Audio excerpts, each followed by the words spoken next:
கொழும்பு பம்பலப்பட்டியில் உள்ள பிரபல பிலாவுட்ஸ் உணவகத்தில் பரிமாறப்பட்ட உணவில் பாம்பு குட்டி ஒன்று இருந்ததாக கூறப்படும் காணொளி சமூக வலைதளங்களில் வெளியாகி பெரும் சர்ச்சையை ஏற்படுத்தியுள்ளது.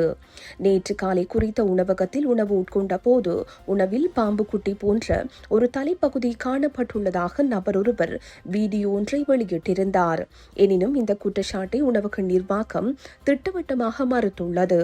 எமது தரப்பிலிருந்து இவ்வாறான ஒரு தவறு நடக்க வாய்ப்பே இல்லை என உணவக முகாமையாளர் தெரிவித்துள்ளார்.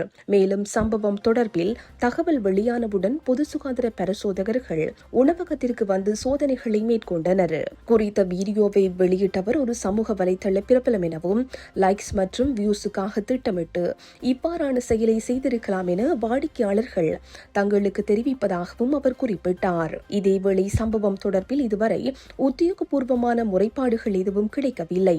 எனினும் வீடியோவின் அடிப்படையில் விசாரணைகள் ஆரம்பிக்கப்பட்டுள்ளது என கொழும்பு மாநகர சபையின் பிரதம மருத்துவ அதிகாரி தெரிவித்துள்ளார். உணவு மாதிரிகள் சேகரிக்கப்பட்டு ஆய்வக பரிசோதனைக்கு உட்படுத்தப்படும். சுகாதார சீர்கேடுகள் கண்டறியப்பட்டால் சட்டப்படி கடும் நடவடிக்கை எடுக்கப்படும் என்றும் அவர் மேலும் குறிப்பிட்டுள்ளார்.